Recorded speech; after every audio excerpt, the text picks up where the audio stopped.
All right, so welcome back, everyone, to our second session for Politics 2000. Hope everyone's doing well and that you're kind of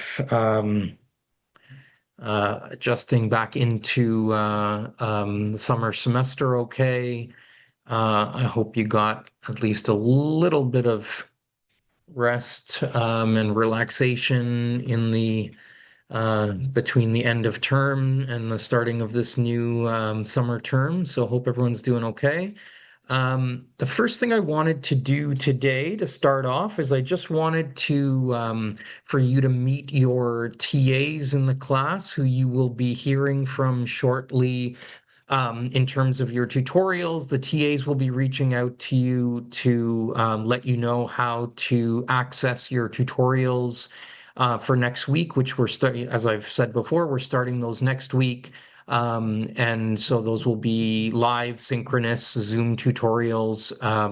And so they will be led by our four TAs that we have for this summer. Really lucky to have these kind of excellent, experienced PhD students to help lead you through the course material in smaller groups. Obviously, we've got the large lecture here of like 100 people. And so in the tutorials, we'll have groups of 25 where you can work and discuss much more closely and in smaller groups.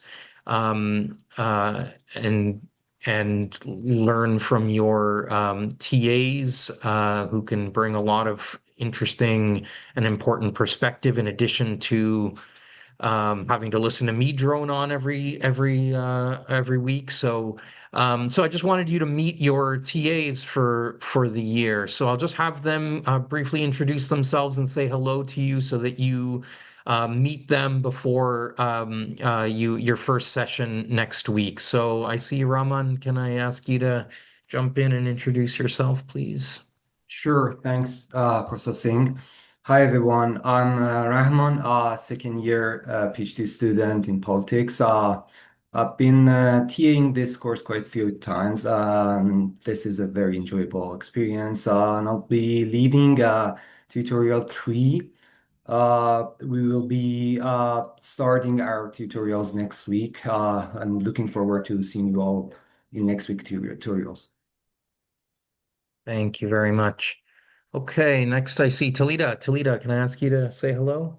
Yeah, sure. Thank you. Hi, everyone. I'm Talita.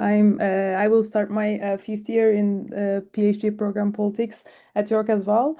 And this is my, I think, like, yeah, I finished my second year TAing in this course, and yeah, I'm looking forward to meet everyone next week. And also, just a quick note, maybe I just reached out to IT for having separate tutorial pages on the e-class for our tutorials because I'm sharing some specific material related to the tutorial discussions there. So hopefully you will be able to access there soon, so you can check maybe regularly. And yeah, I will also let you all know. Yeah, thank you. Thanks, Talita. Yeah, good reminder there that some of the tutorials may have set up their own separate e-class page, which sometimes happens. So just be aware of that. Again, your TAs will let you know, and you'll be added to those if your tutorial is going to operate with a separate e-class. So thanks, Talita. Massimiliano. Hi everyone, I'm Professor. Good afternoon. It's nice to meet you. It's nice to meet you all. My name is Massimiliano. I'm PhD 3. It's the third time I teach this class. I work in theory as everyone else does, specifically on the young marks. And yeah, we'll be working starting next Tuesday with tutorial 1. Thank you very much. And finally, Pablo. Oh, I think you're muted. Yes, thank you. Thanks, Paul. So, yeah, I'm Pablo. I'll be leading tutorial 4 on Thursdays at 4:30. And same, thank you, Talita, for the note. I'll try to upload before next week, the e-class for specific to our tutorial. And also, if you have questions before then, you can reach me by email at any time and find that email on the syllabus on the first page. Thanks so much. So, like I said, folks, we're really lucky to have a fantastic group of TAs this summer.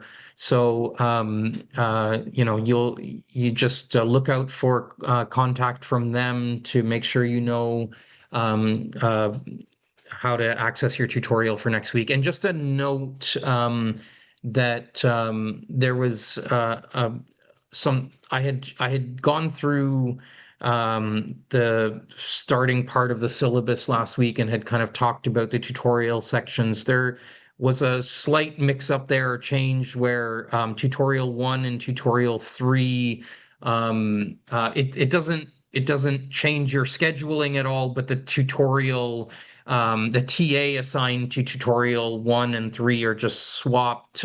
So that just scheduling reversal there. So it doesn't change anything for students in terms of your scheduling. Just it may change who your tutorial leader that I had announced last week. So just I've now uploaded the syllabus. Sorry, it took me a bit of time, and it lays everything out correctly now. So just look to that if there's any confusion. So thanks Problem. to our TAs. Sorry, was somebody gonna? Yes, well, Oh. I don't know who's my TA. I don't know who I'm with. Okay, well, we'll have to work that. We can talk afterwards, but you'll just need to find you're going to be automatically registered for a tutorial section that should be on your course timetable, and you can look to the syllabus to see who your TA is. Okay. Okay. All right. So thanks to our TAs for dropping by and saying hello. And so yes, you'll be meeting them in more depth next week. So all right. So let's jump back into where we left off last week and start our discussion for today, which will involve finishing off our conversation a little bit about political theory and just having a bit of a conversation about a bit more of a conversation about what political theory is, how to think about political theory as a field of study, and especially in relation to other kinds of fields, and then we move on to our first text, Plato's dialogue called the Apology. And so I have posted a PDF of the first two dialogues that we're reading. They are from our textbook.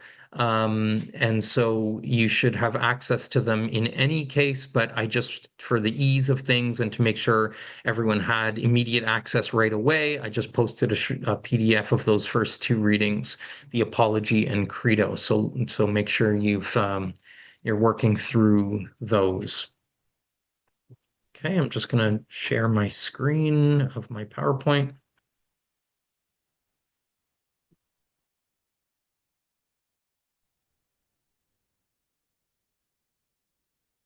Okay, so we left off talking about having a conversation about political theory, about what it is if we think about the political and we think about theory, what's politics, what's theory, and we just started kind of trying to think a little bit about those two terms and thinking about them together as a common term, political theory. What is that? So we started our conversation a little bit last week, but I want to say a little bit more about this and think a little bit more about some different dimensions of political theory before we jump into our first kind of text. So, to think more about political theory, let's consider three types of research questions. And these aren't actually research questions. They're more just like simple words that might be related to different kinds of research questions. So very simple, 3 words here: was, is, and ought. So 3 simple words, and I just wanted to spend a moment thinking about these 3 terms, and then unpacking it a bit further in terms of different kinds of research. But let me just start with the basic words: was, is, and ought. If we had to describe what the difference is between these words, what kind of comes to mind when you think about these 3 words together with one another or individually, what might you say? Like, what's some things that come to mind when you think about these 3 words: was, is, and ought? What do they mean? John? I think of it as in terms of how things used to be, how things currently are, and how things should be. Very good. Okay, that's great. That's a great starting point. So how things were, how things currently are, how they ought to be. Okay, that's a great starting point. Others want to jump in here? Looking at the chat, Anna says, what was the past? What is the present? What the future will be? Yes, good. So that's another way of thinking about this, is kind of past, present, future.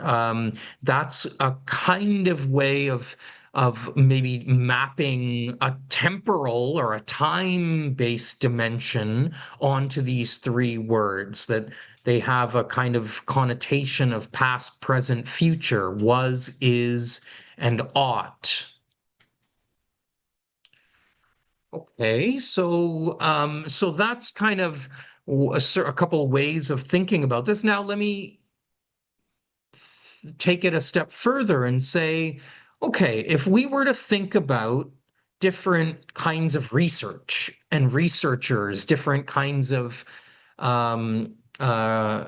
figures, say in a university, or who are in charge, are tasked with studying each of these, what would they be? So if you think about what was the past, what was previously, what happened in the past, what would you say is like the kind of researcher or study that is associated with what was? Jordan? Thank you, Professor. I would say that would be the study of like interpreting historical texts. That's great. That would be Okay. my guess. Get your followers. Okay, very good. And I think, yeah, the crucial word you use there is like historical. So history, the study of history, is the study of what was. And so that's a kind of way of thinking about a particular kind of research or researcher who's tasked with studying the past or what has been. Okay, what about if we think about what is, what currently is, the way things are at present, our current realities? If we think about people who study the facts of what is, of the empirical realities that we confront before us, what can we say in terms of what the type of researcher we might associate with the study of what is the empirical realities of our world? Let me see. Eva here. We haven't heard from you today. Let's hear from you. Most scientists, I would say. Okay, great. So you've got a kind of a scientist of various kinds. They are the ones who study the empirical realities of our world. I've still got hands up. John, you want to jump in here? Journalists are also very big in current reporting what is happening right now in the present? Sure, very good. So journalists are also, in terms of like, if we're thinking about contemporary affairs, specifically, you could think about a journalist is tasked with that. Um, but so that's another great point.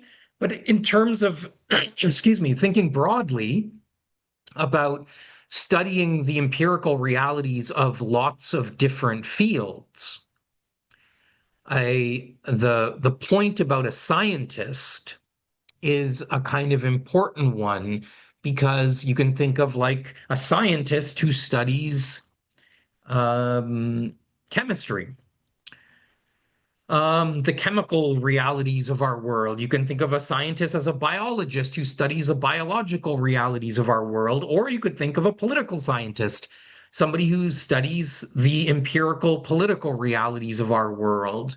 Or say a sociologist, somebody who studies like the basic empirical realities of society. So various kinds of social scientists or natural scientists would qualify as those who study our empirical realities. And often both of these two categories of those who study what was and those who study what is, historians of different kinds or scientists of different kinds,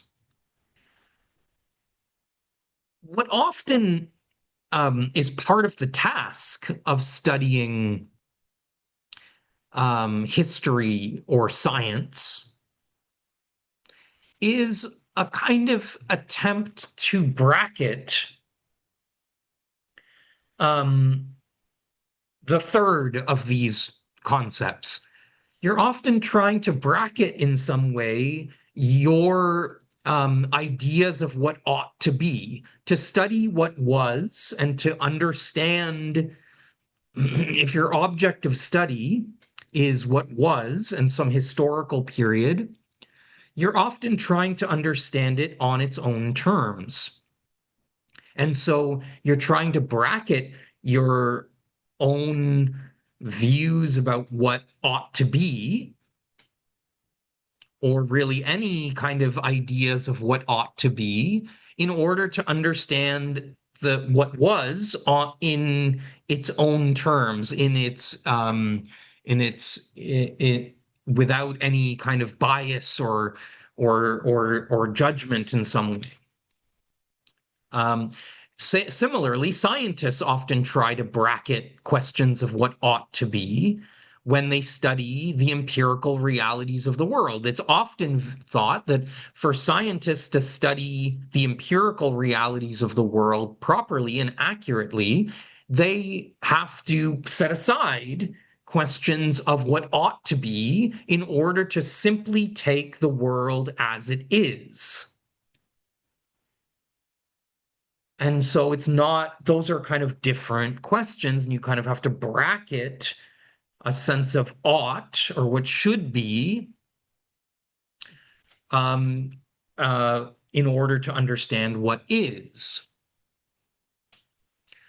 But of course, the questions of what ought to be are still really important and crucial questions.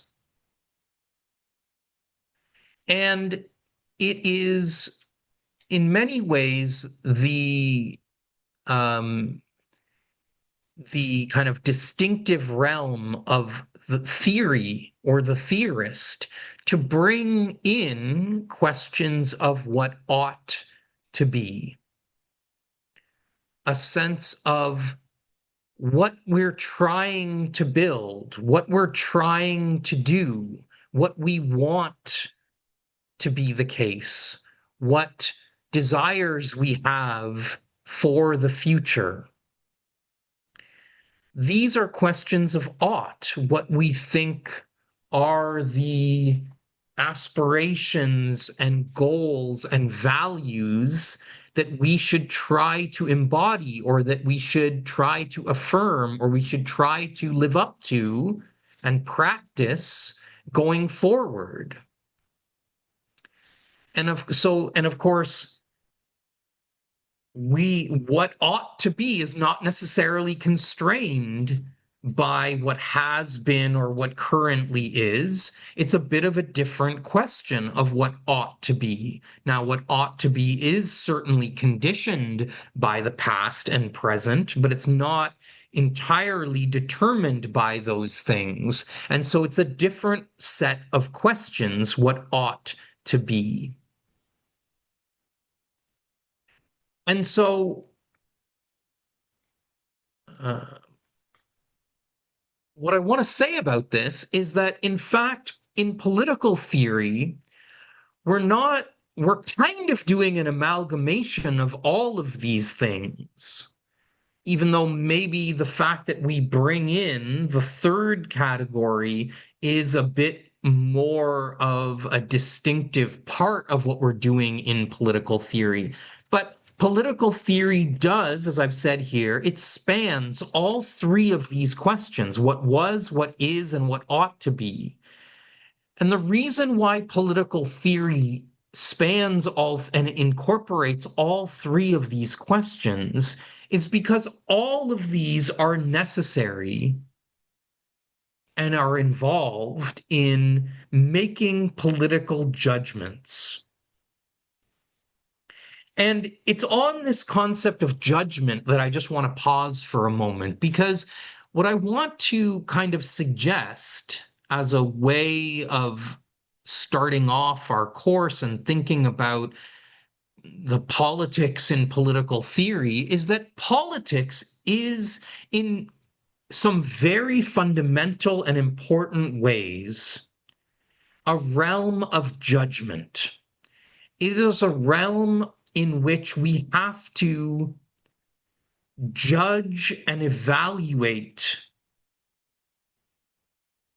the world in order to ask questions of what we want to do together, what choices we want to make together, what kind of society we want to live in together, what rules ought to govern us together. Politics involves questions of judgment, not simply questions of the past or the present, but judgments of what we want going forward.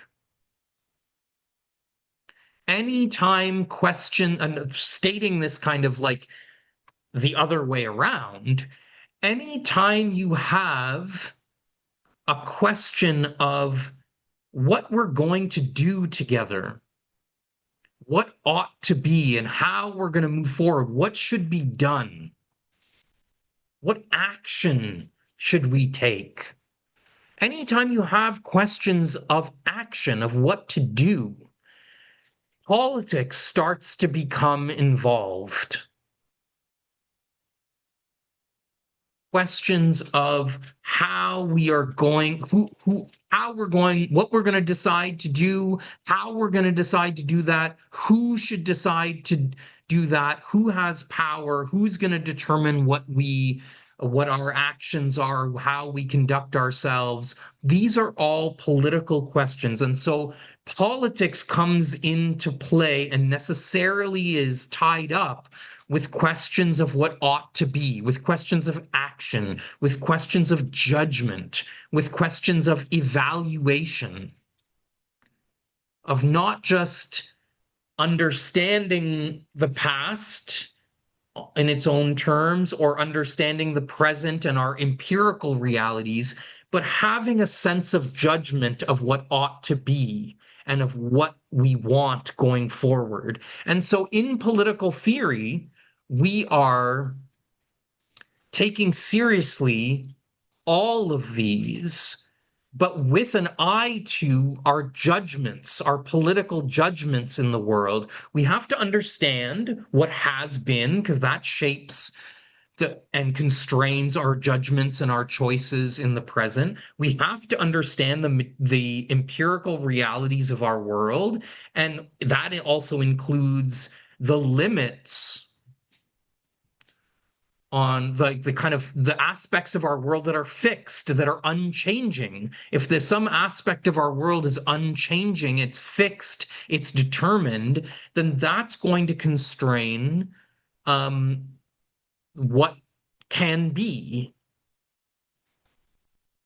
So if human nature is one question that a lot of our theorists will kind of grapple with, if human nature is one way rather than another way, and it's fixed in that way, it's unchanging in its basic nature, then that will constrain what can be, or what could be, or what ought to be. So we have to understand what was and what is, but that's a part of thinking about what ought to be, and what our judgments are, and what our evaluations are of the way things were and the way things are. Our evaluations of that is what orient us towards what ought to be, or what we're trying to do in the present, what choices we want to make, what society we want to build, what rules we want to put in place. That all is it's all kind of tied up together. So I just wanted to put that on the table in terms of these kind of different kinds of questions that we have to ask, and how theory brings in this third category that sometimes gets bracketed in other types of study and other types of research. Theory puts front and center the question of what ought to be. Now, let me bring one more concept or concept into the picture here, because of course, if we're saying was, is, and ought map on in some ways to past, present, future, there's actually another word that we use for talking about the future. And that is what will be. So instead of what ought to be, we sometimes talk about what will be. So again, let me ask you to be kind of junior political theorists for a moment and thinking about the concepts that we use. What's the difference between if we talk about what will be versus what ought to be? What's the different connotation between those two phrases, what will be and what ought to be? Jordan? Thank you, Professor. I think ought sort of sounds like a prescription, like something that's given to us, but not necessarily we have to follow. And will sounds more forcing, more like when I think of will, it's like imposing something onto like a society in the context of politics. Okay. So the question of what will, it sounds a bit more fixed. It sounds a bit more imposing in a sense. But yeah, when we're talking about what will be, we're often kind of predicting in some sense. We're trying to predict what will be. And that is, again, taking things as a bit more fixed and determined. But the difference between a question of what will be and what ought to be there's a bit of space, there's a bit of air between those two. Let me just look at the chat here. I see that. Some great points here. So Anna says, will is determined, ought is what should be. Okay, good. Andrea says, one is going to happen and one is not decided yet. Excellent. Anna also adds determined versus ideal. John says a normative claim versus an empirical claim. Yes, a sense, in some ways, a question of what will be is more of an empirical claim. It's a claim to say what you think will happen. It's not necessarily a question of what ought to be. So questions of the future involve, excuse me, both of these kinds of questions. They involve our judgment of like what will be, what you think is going to happen. Say, let's take an election. You could have a difference between, and there often is a difference between what you think will happen in an election when you're before the numbers start rolling in versus what you think ought to happen. Those are both a bit different kinds of questions. But what happens what's the space between those two things is about as some folks very rightly said in the chat, what's different between those two things is that there's an indeterminacy. And human life and politics always has this kind of indeterminacy.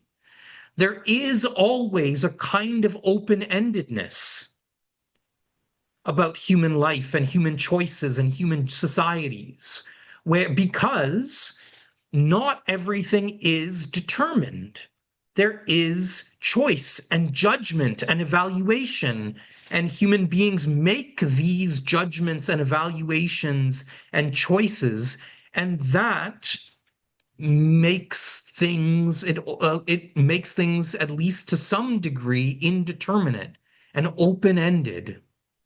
And so, again, the question of ought is closely tied to the question of action, of choice, of judgment, of evaluation, that's never fully determined for us, but that is a task that we have to engage in.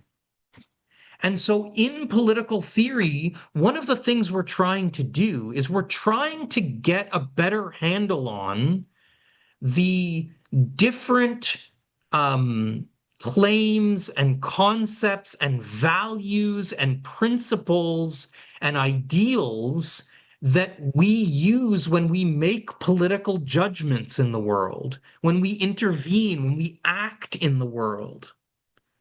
We rely upon a whole set of truth claims, of claims of fact, of claims of value, of claims of principle and ideal. And we bring all that to bear when we try to put our mind to the task of judging the world for how we ought to act and what we want going forward. And so that's a big part of our task in political theory, is getting clear or clearer at least on the basic claims and principles and values that we rely upon when we make judgments and we think about our actions in the political world.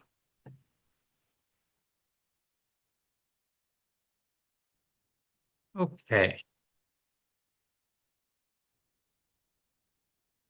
Now, having said what I've just said, I think against that backdrop, let me try to map out 4 dimensions then of political theory that we can think of as all kind of part of the task of political theory. And you can think of all 4 of these dimensions as a part of all the text that we're going to be reading in this class.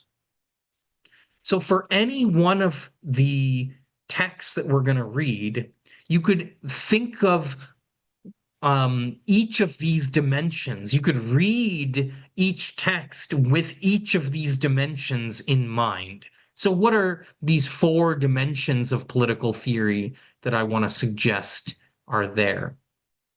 First is conceptual. One of the things we do in political theory a lot is we talk about concepts.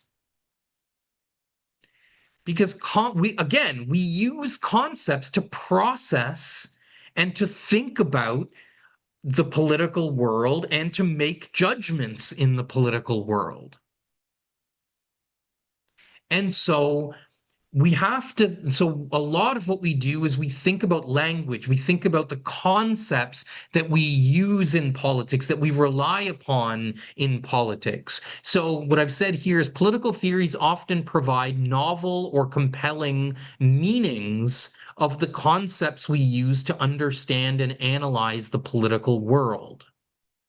So, we'll have in each of the texts, there'll be some important concepts that the author mobilizes and uses and that play a central role in their theory. And so we want to understand those concepts. How is this theorist using this concept versus other concepts and versus other meanings, other ways people use those concepts? So the work of concept building and this conceptual work is really important in political theory because, again, we use concepts so much in politics that we have to try to understand different ways of using different concepts, how different people use them, and what difference it makes. Second thing I want to say about the conceptual realm here, dimension of political theory, is that many political concepts are particularly complex because they are simultaneously descriptive and normative or evaluative. So what do I mean by this? Well, let's look at the list of words I've kind of used as examples here. Democracy, freedom, equality, rights. These are all words that we use both empirically. We can do a study about equality or inequality in our society. And that's an empirical study, which we say measure wealth inequality. But we also use equality as a kind of guiding value for us. It's something we believe in.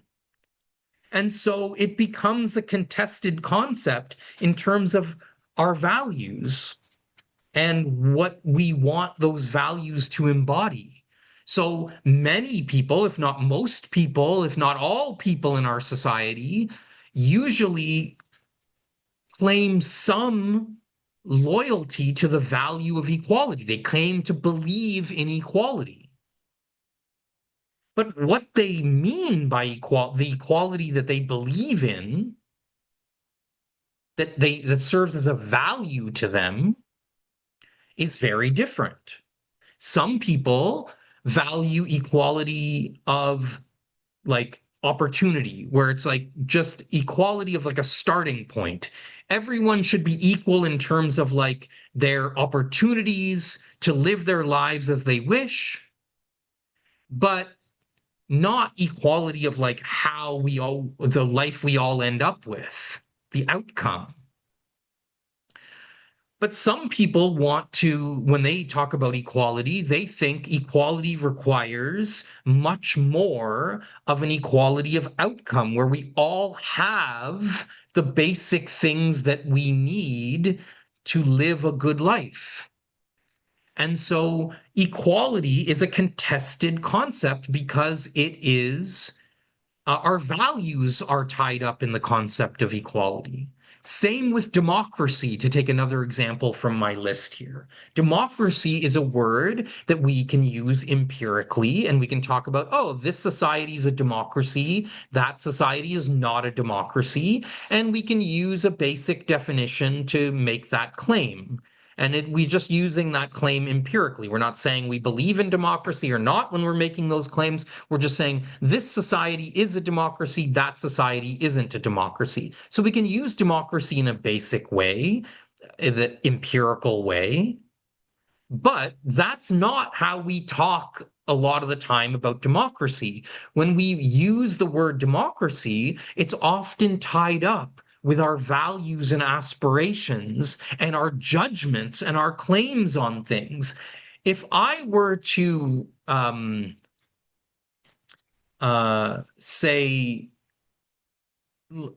what comes to mind is like a lot of people are talking about the recent Supreme Court case in the United States, which kind of effectively guts the Voting Rights Act.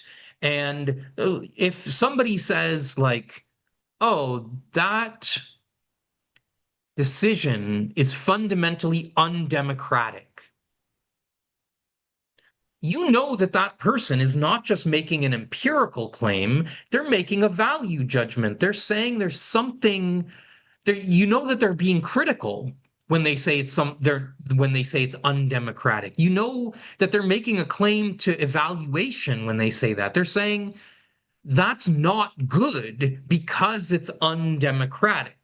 Because democracy is good and being undemocratic is bad in some way. So there's a value judgment associated with a lot of conversations about democracy, because democracy is not just an empirical concept, it's also an evaluative concept. And it's a normative concept as in addition to being a descriptive or empirical concept. And that's why a lot of political concepts are really complicated, because there's lots of different meanings going on at the same time. Some are empirical and some are very evaluative and aspirational. It's different from, say, like the language of like a table or a chair.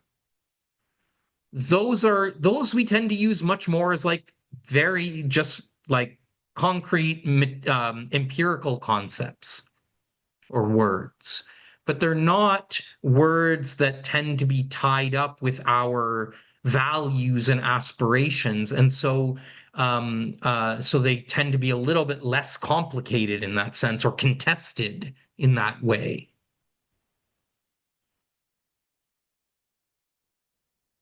Second dimension of political theory is the descriptive or explanatory realm.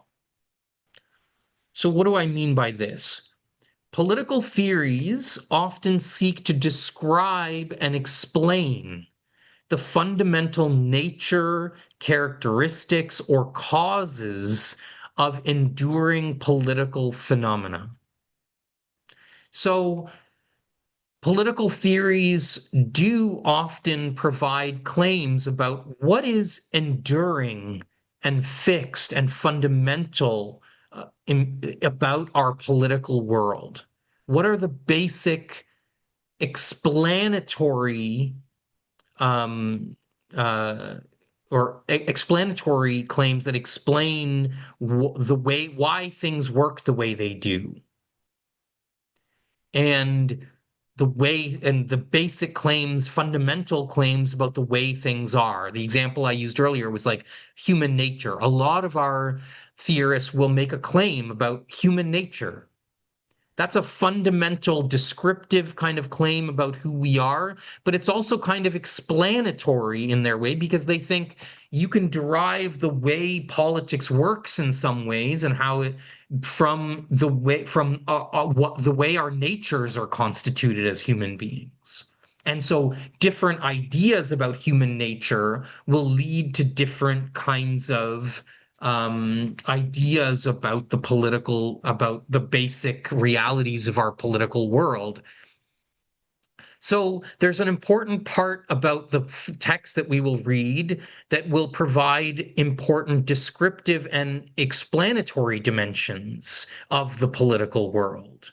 So for any text we read, you could read it to say, what are the basic descriptive or explanatory claims that this author makes and relies upon and builds into their theory? What do they think is just fundamentally true and unchanging about the world?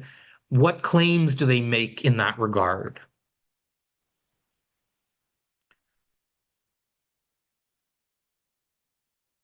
The third dimension of political theory is what we can call the constructive. I'm using a lot of different words here just to get across the connotation, but the constructive, the normative or prescriptive dimension. So political theories often provide arguments to justify and or prescribe political arrangements, principles, or goals or ideals. So there's a normative or constructive or prescriptive dimension of political theory. This is the realm we were talking about before. What ought to be? What are the values and concepts and principles that we use to think about and construct ideas about what ought to be, what blueprints of a good society we think we ought to model ourselves after or to follow? That's a constructive or normative or prescriptive dimension that political theories are often centrally engaged with. And finally, we can think of the fourth dimension here as kind of the flip side of the third. We can think of it as the deconstructive, the critical or diagnostic dimension. And what I mean by this is that political theories often provide arguments to diagnose or critique political arrangements, principles, or goals or ideals. So you also, in the flip side of having a sense of what ought to be, is a sense of what ought not to be. Those are two sides of the same coin. And so anytime you have a sense, you have a judgment about what ought to be, you also implicitly or explicitly have a judgment about what ought not to be. What's not a good state of affairs? What's not a good social arrangement or political arrangement? And so, so political theorists often are critiquing and diagnosing the problems with the world, with the way things are. And they're often providing a sense of what ought to be in its place. So those are the constructive or normative and the deconstructive or critical dimensions, respectively. So the texts that we will read will all involve these four dimensions. They will involve the use of concepts that are important political concepts. And often our theorists, the texts that we will read are well known for providing novel definitions or meanings of concepts. Our theorists will provide important claims about what's fundamentally true in our political world. What are the basic realities of the political world? What are the basic political phenomena of our political world that explain why things are the way they are? And we also then have those open-ended, future-oriented, action-oriented dimensions of the judgment of what ought to be or what ought not to be. Those are also important parts of any political theory.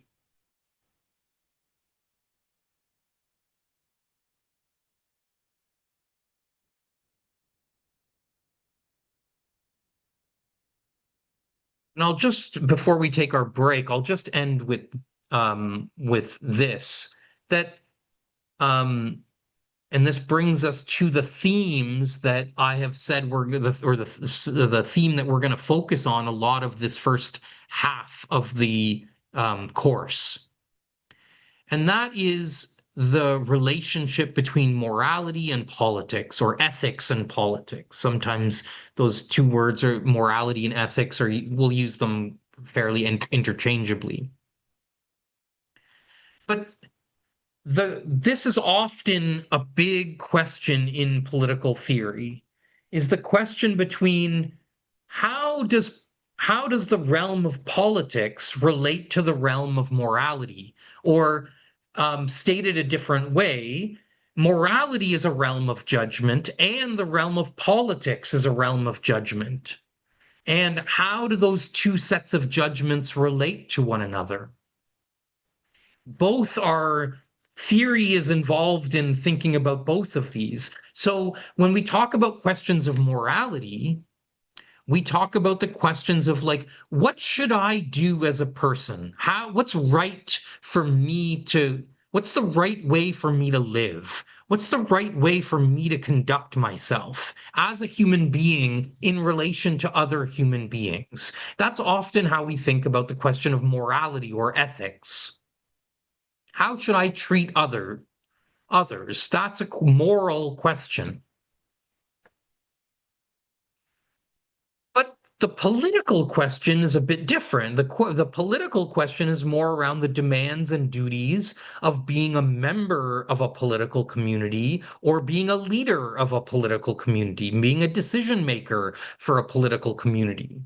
And sometimes the members are decision makers for a political community, and sometimes and in other ways you've got leaders who are tasked with making decisions for the political community. So politics is a realm where we ask, okay, what is good for the society, for the political community?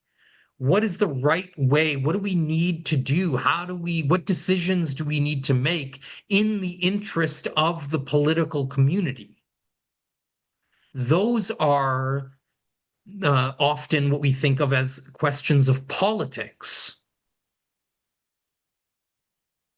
But of course, those two sets of judgments or questions are sometimes in tension with one another.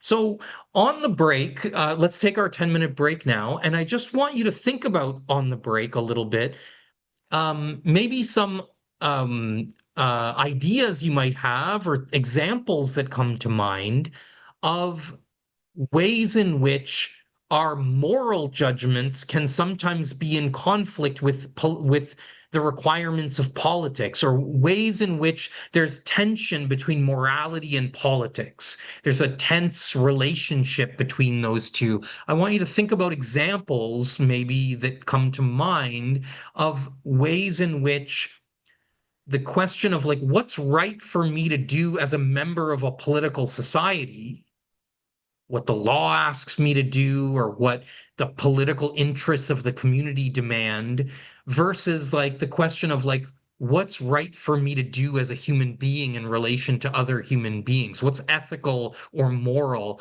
And how do those two things sometimes come into tension? Let's take 10 minutes and we'll come back and we'll talk about that question for a few minutes after we get back, and then we'll jump into, that'll be the springboard for us starting our discussion of Plato's Apology. Okay, so we'll just pause the recording here and we'll come just like take 10 minutes and see you at about 1:37, let's say.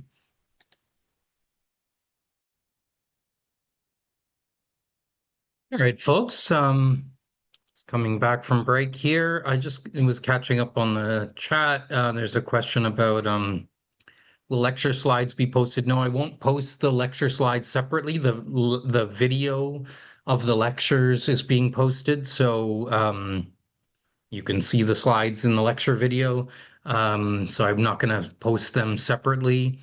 And there's also a question of, well, there was some discussion, of course, of the question of equality, a really interesting discussion here. And of course, yeah, I mean, my point is that, yeah, we fight over our beliefs in equality, that sometimes we say, oh, those people, there's like large groups of people who don't actually believe in equality. But often those same folks themselves do claim to believe in equality, but they think of it very differently.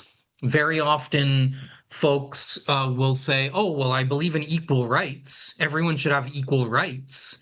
Very few people will deny that outright, but they will say equal rights leads to totally different having different rights and freedoms means that you end up having totally different amounts of wealth or property. And so they don't mean equality in the sense of like having the same amount of stuff or having any material or economic equality at all. They just mean formal legal equality or something like that. And so they do claim to believe in equality, but their idea of equality is very, very different. And that's why we need to understand the different meanings and ideas of equality and different political concepts like that. So that's part of the point that I was making and trying to kind of impress upon us. Okay, let me come back to my PowerPoint here. Oops. Okay.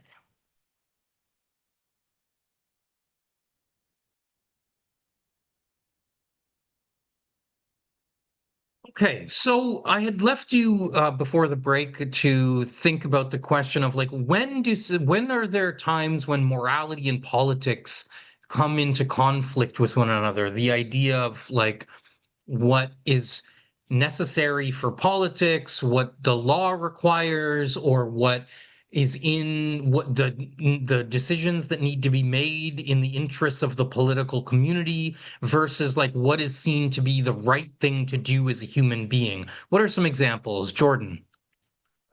Hi, thank you, Professor. This might be off-brand or like I don't know, but I have some contention with like political community because doesn't that sort of presuppose like an involuntary act or force that thrusts us into this community? And isn't there not some like immoral like description based on that? Like just to be born into this political community is kind of immoral because what like we didn't choose to be in it.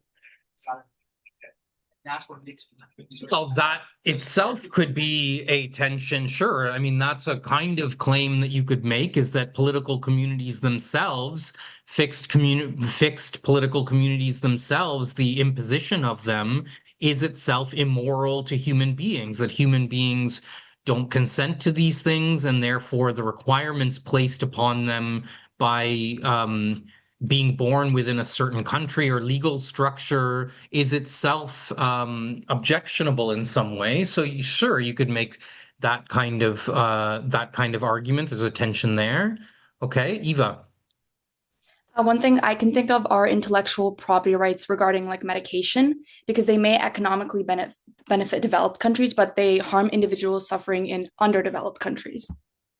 Fantastic example. So this is something, of course, we all went through, talked a lot about in the pandemic. It's like, okay, so you've got laws and property rights that place the patents for certain kinds of important vaccines or medications in the hands of certain people, certain companies or countries, and yet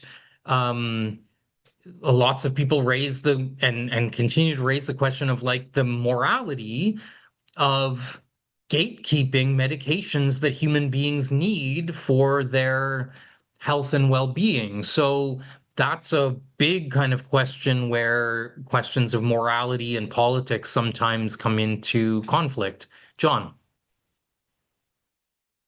A lot of this comes in the form of the laws being incompatible with what is moral in certain situations.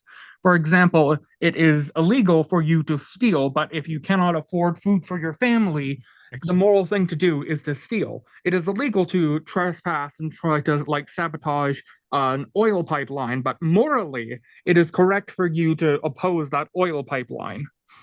It is illegal for you to break into someone's car, but it is morally right to do that if you're trying to save a dog or a baby that will otherwise die of heat exposure.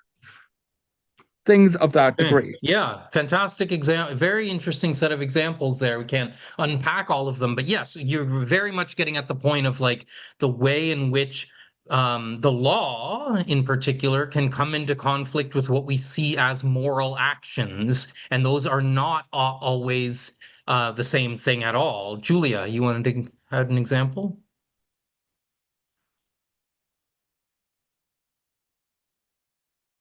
Julia, I see your hand up. Are you?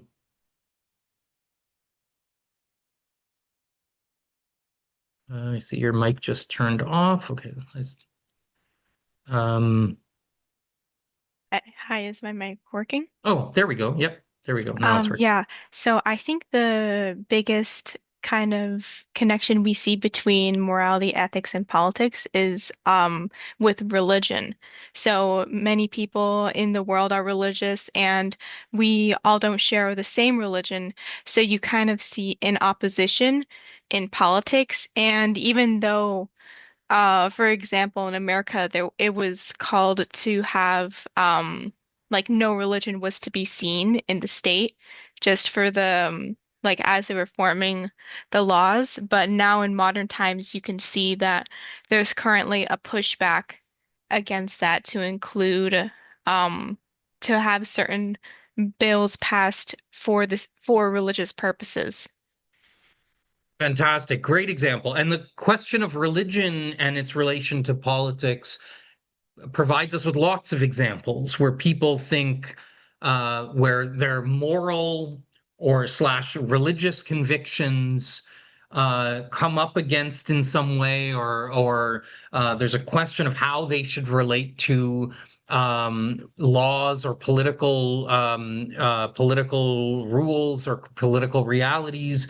And so you've got lots of different kinds of examples of questions of like, oh, should the state be used for people to impose their morality on other people? Those are questions of like the relationship between religion and politics. There's also questions of like sometimes the law asks people to do things that some folks find to be religiously objectionable. And so sometimes they say, okay, well, the law is in conflict with my morality or my religion. So those are great examples. There's also a great example in the chat around civil disobedience. And that's because, and Mirasa says, someone may break the law out, not out of disrespect for society, but because they believe the law itself is unjust and conflicts with a higher moral responsibility. For example, during the civil rights movement, people participated in sit-ins and protests against segregation laws, even though those actions broke the law at the time. They were done to challenge laws that were morally wrong and unequal. And that is a perfect kind of segue, because that's a really excellent example. And it leads me into exactly what I wanted to, where I wanted to go with respect to this example. Because yes, I think civil disobedience is a perfect kind of example of where you say, the law is asking me to do something that I find morally objectionable, so I will disobey the law in order to obey some kind of higher moral principle. And so, and that is a classic example of a tension between the relationship between morality and politics. So sorry, last point here on this slide. These two realms of judgment are often in tension with one another, which is what we've been talking about.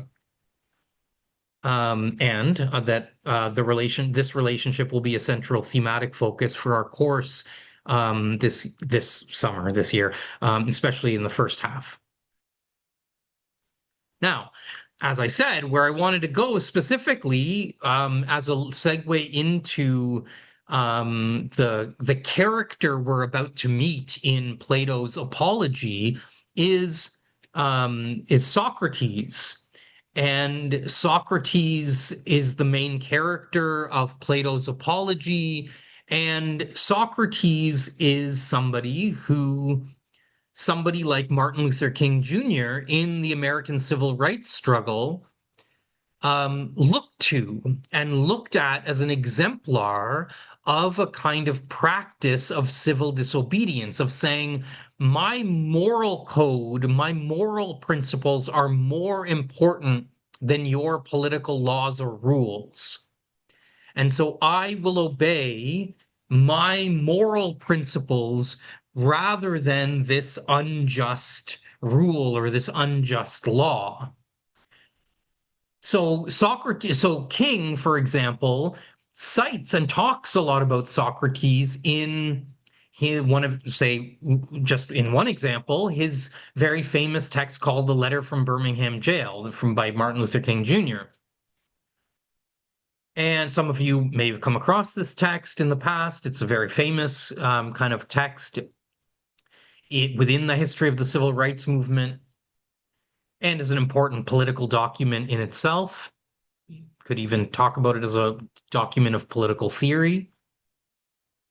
And in that text, King talks about Socrates as being an inspiration. Just a passage here from the letter.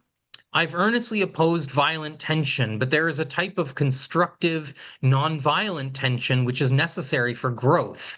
Just as Socrates felt it was necessary to create a tension in the mind so that individuals could rise from the bondage of myths and half-truths to the unfettered realm of creative analysis and objective appraisal. We must, do I have a typo here? We must see the need for nonviolent gadflies to create the kind of tension in society that will help men rise from the dark depths of prejudice and racism to the majestic heights of understanding and brotherhood. So here, King is looking for Socrates as an example of somebody who puts the truth, their moral truth, ahead of the law and what society says, and so they become in a metaphor that Socrates will bring in the Apology. They will be gadflies. They will be little pests, little horseflies that pester you and keep you awake and wake you up from your sleep, so that you stay attentive to what's important in the world. So King looks to Socrates as inspiration. He also writes in the letter, to a degree, academic freedom is a reality today because Socrates practiced civil disobedience. So another example where King looks to Socrates, and King is, of course, writing and talking about the practices of civil disobedience, lunch counter sit-ins, breaking down segregated buses and sitting down in like the whites only section of segregated buses, or lots of different kinds of actions that the civil rights movement took to say, we're going to break the law in order to stand for a higher principle. And King looked to Socrates as an example of this kind of practice. And it's Socrates of the Apology, in many cases, where people learn about Socrates. Socrates, again, being the main character of the Apology. So that leads us finally into our discussion of Plato's Apology and Credo that will start today and continue into next class. So let me say a little bit by way of setting up this first text, the Apology, that we're going to be looking at. The first thing I want to say about the text is that it's a text, as I've already said, written by Plato. It's a dialogue written by Plato. But Plato is Plato's kind of rendering of an actual event that occurred and an actual person that occurred, and that is Socrates. Socrates was a kind of mentor, a kind of teacher to Plato. Plato is a young man in ancient Athens, Greece, when Socrates is a kind of important figure in Athens. and not a well-liked figure, actually quite the opposite, but a well-known figure nonetheless. And Socrates is somebody who never wrote anything. He didn't write things down. And so we don't have his own writings to go on. We have Plato's writing. Plato actually did write things down, and Plato ultimately ended up founding a very famous what's often thought of as the first kind of academy, or kind of precursor to the university. Plato founds the academy. It's why we call the university sometimes the academy today.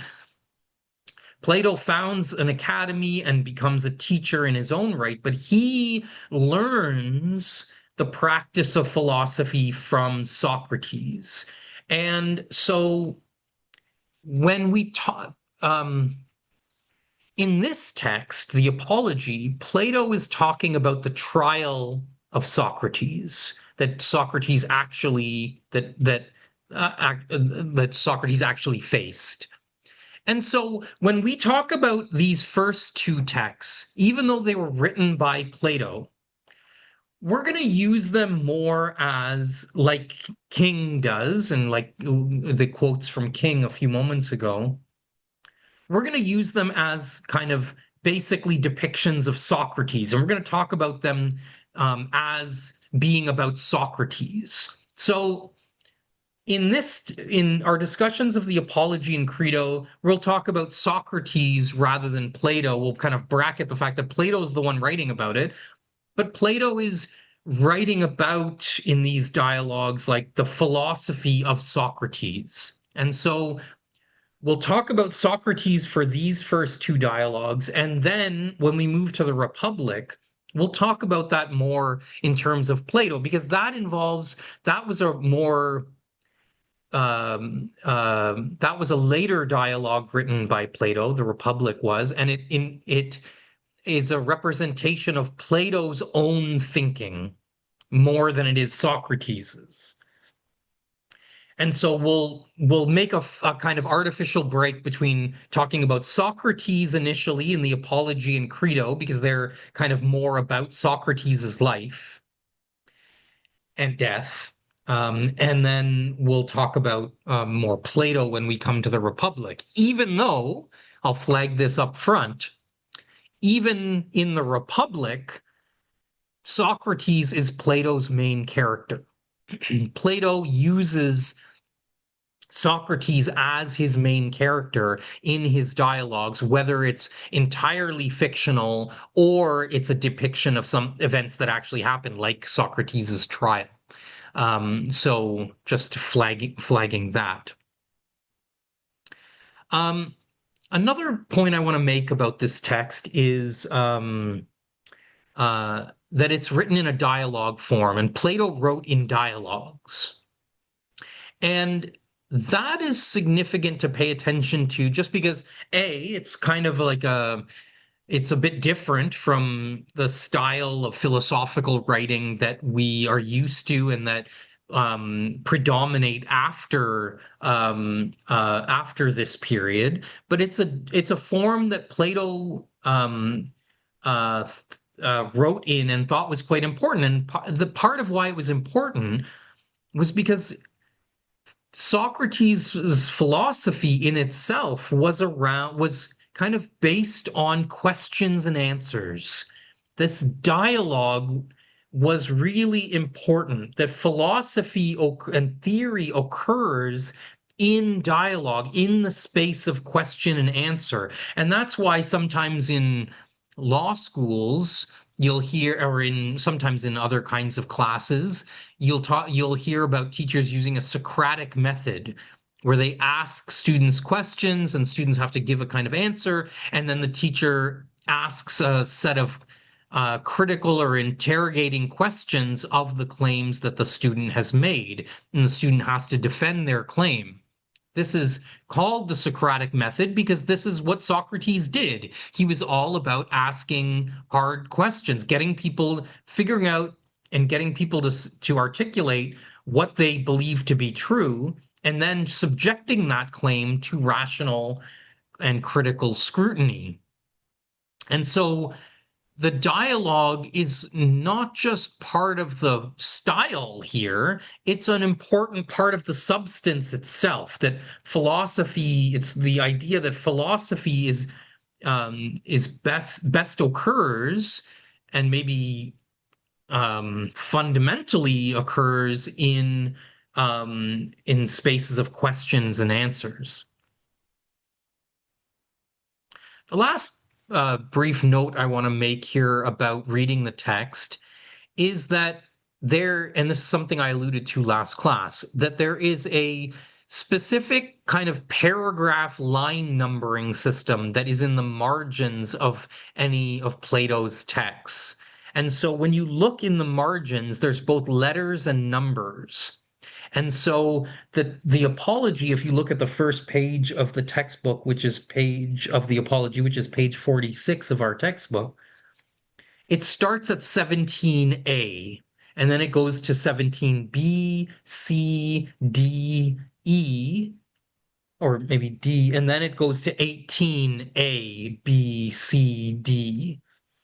And so there's a numbering system. If you want to point to a passage more directly than the overall textbook page, you can point to the line and paragraph numbering system in the margins. So that's a specific form of pagination or page numbering that we can look to in the margins of the text. So as we talk about the text, both the Apology, Credo, and the Republic, when I point to particular sections, I'll use the margin paragraph line number so as to point you more directly to the passage that I'm thinking of.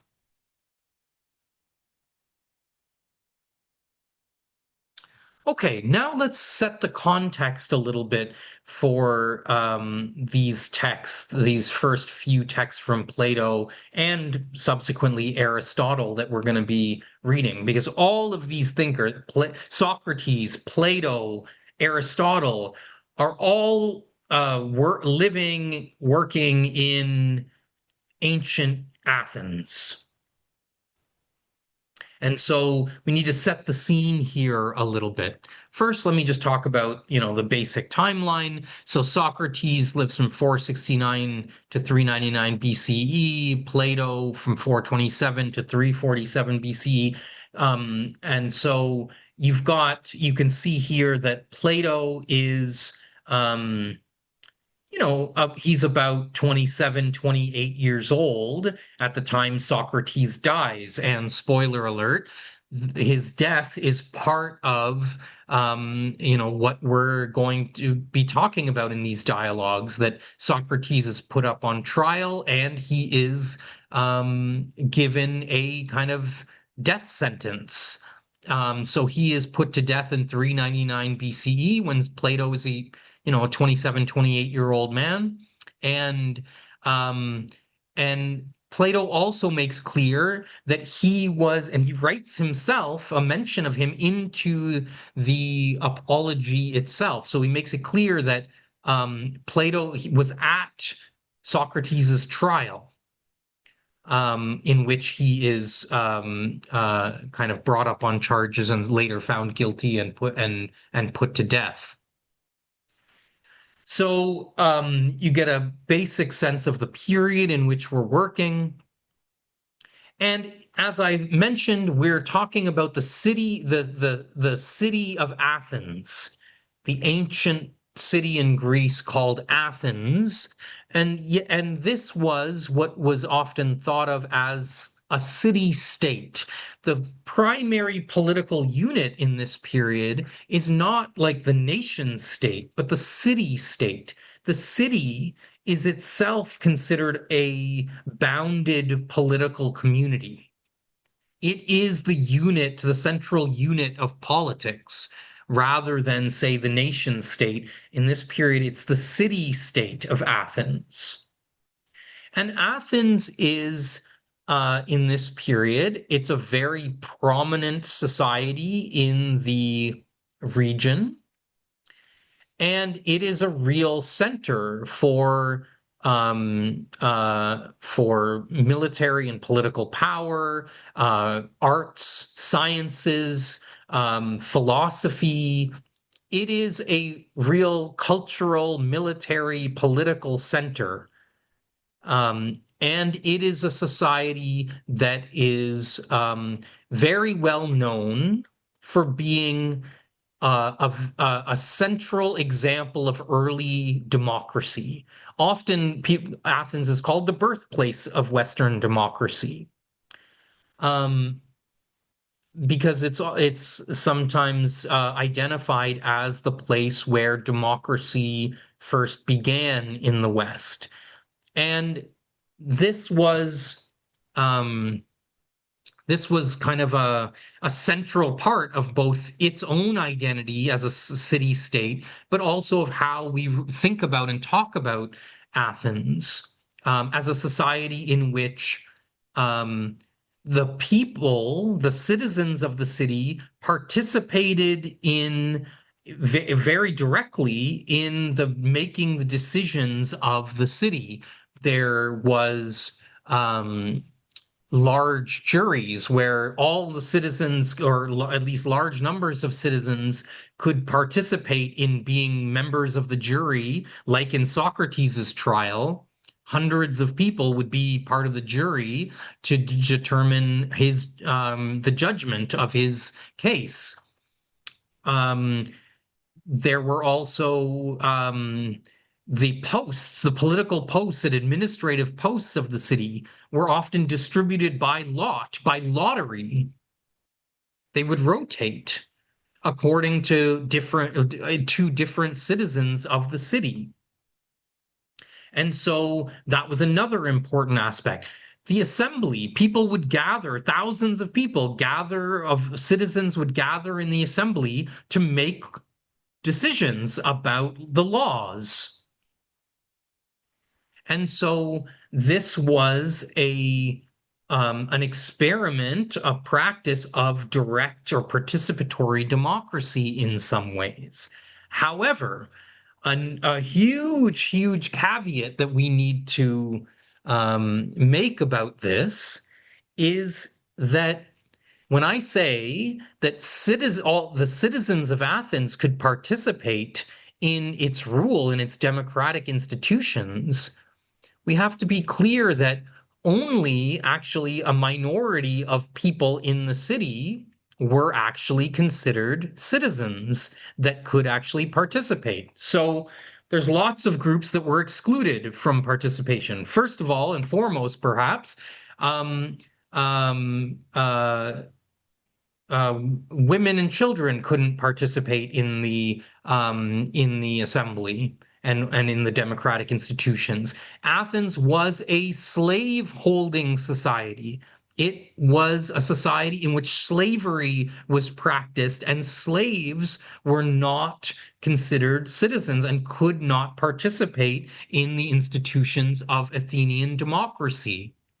Furthermore, foreign-born people who were not born in Athens, even if they moved there and lived there for a long time, could not participate as full members of the society in the Athenian institutions of democracy. So there are lots of huge exclusions, which meant that even when we talk about Athens, and some people romanticize Athens as being the birthplace of democracy and like the first form of participatory democracy, we have to keep in mind that the vast majority of people in the city were excluded, were not considered citizens, and were not able to participate in democracy in Athens.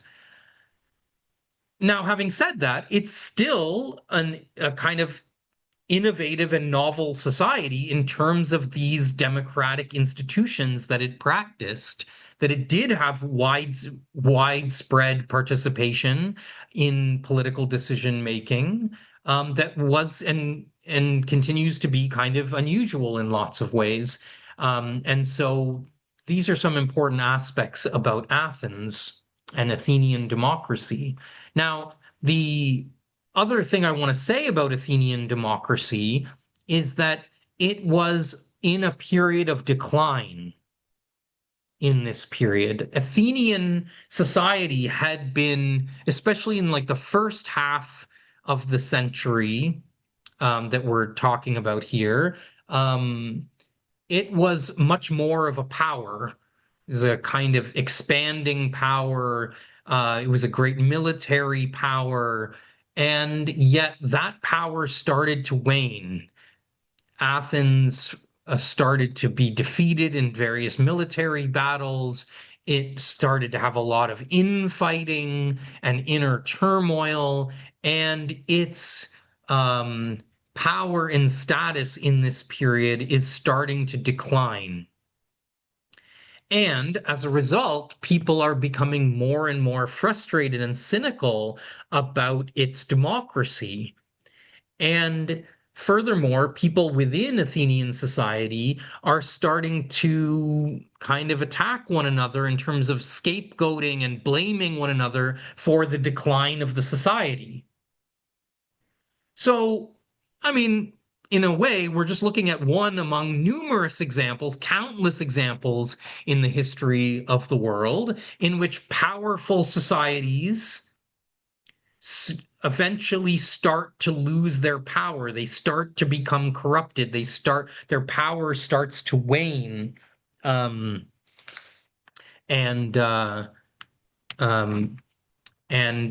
they enter a period of decline after a period of great power. And Athens is kind of in that moment. And so what's happening in this time period is that people are starting to kind of get frustrated, and they are like looking for scapegoats for why things are going wrong.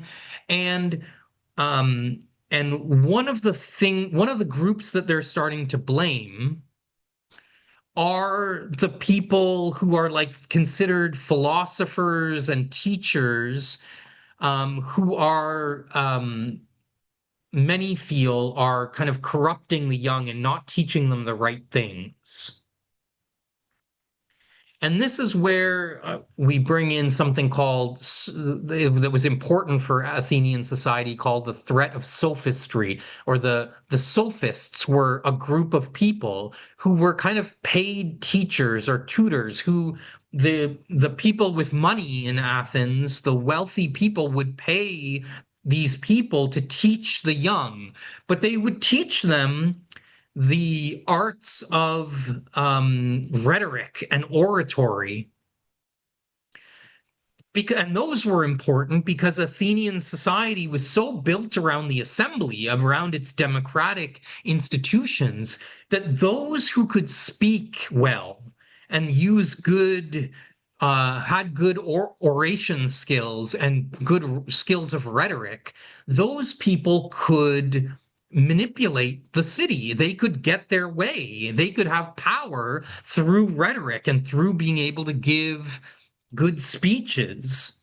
And so there was a group called the sophists, who were these kind of paid teachers, and people couldn't really tell the difference between, they kind of seemed similar to the group that were like the people Socrates associated with, what he called the philosophers. And so the sophists were kind of, all these people who were associated with the teaching and philosophy, they were kind of considered sophists. They were considered a threat, these manipulators, the people who are teaching the kids, the young people, the wrong things and corrupting the society. And so a lot of what happens in this text is Socrates trying to distance himself from the sophists and to say, no, I don't practice sophistry.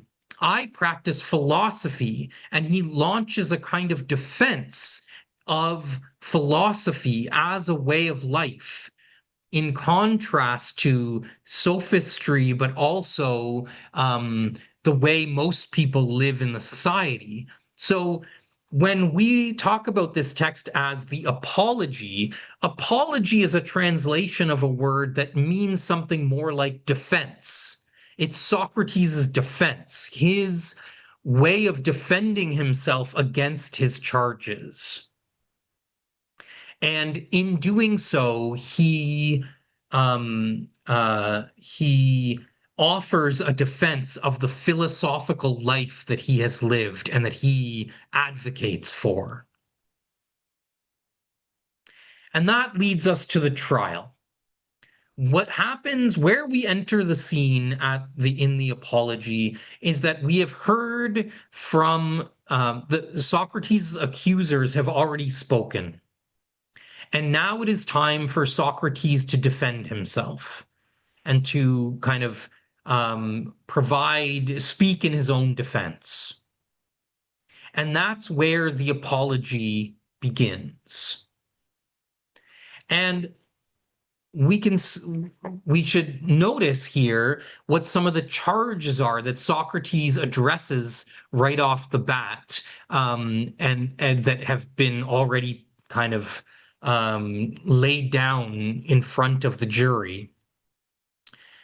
So Socrates is accused of a few different things. And you notice here that the charges that are brought against Socrates are largely the things that are associated with the sophists, with sophistry.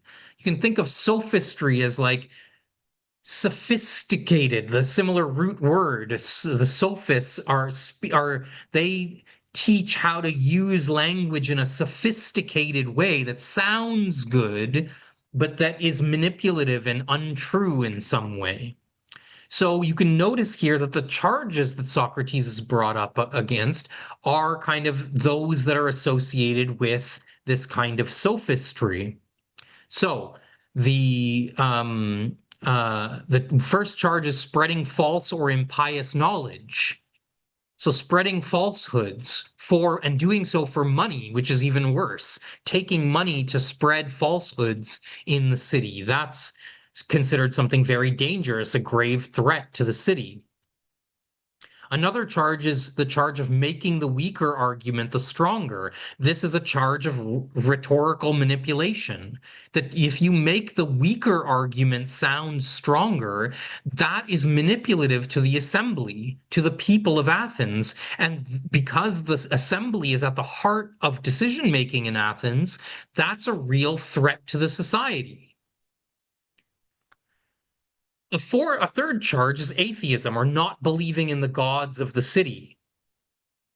And so Athenian society is a deeply religious society that has its own gods, and it is thought that the sophists and the philosophers were godless. They would teach things that were against the gods, or that didn't properly represent the gods.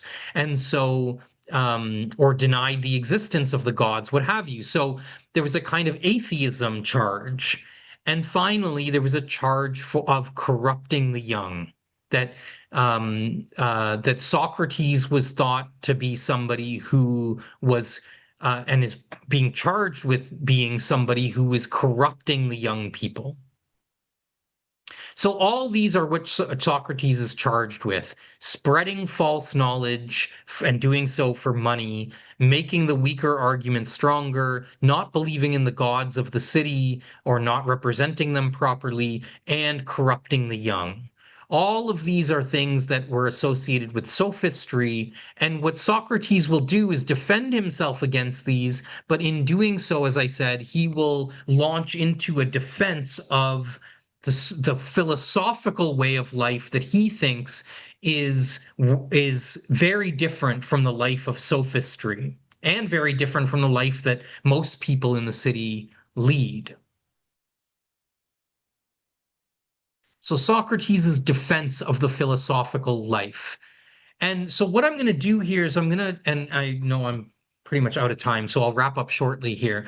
But what I'm going to start to do here is unpack the elements of the philosophical way of life that Socrates will articulate and describe and defend here in this text. So I'm not just going to go through the text as it is. I'm going to kind of reconstruct the text and take the different things Socrates talks about and put them back together in a way that kind of lays out the philosophical way of life that Socrates defends in this text.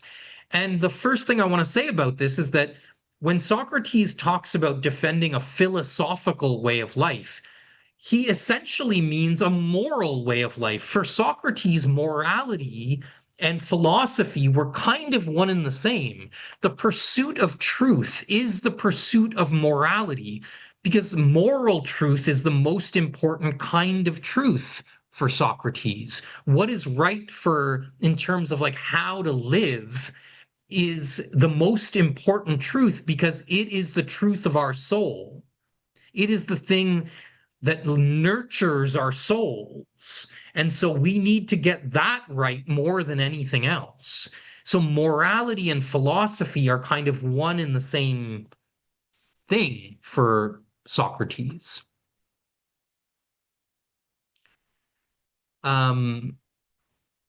Maybe I shouldn't even start to get into it. I'm out of time. I'm already behind schedule, but nonetheless, let me stop there. We'll give you folks more time to get through the apology and the credo, please, for next class, for next week. And so we will start on Tuesday with really unpacking the arguments in the apology and how they lead into the next short dialogue, the credo. So we'll leave it there for today, and we will really start to get into the arguments of the text next week. Okay. I will stick around if folks have questions. And I know there's been some stuff in the chat that I'll catch up on. But if you need to sign off, have a good day and have a good Thank you so weekend, and much, we'll see you on Professor. Tuesday. Thank you, Take care. Professor. Have a good day. I'm just going to keep the recording on for a moment in case there are things in the chat that I want to address. Or that might be helpful to address to others. So some great examples.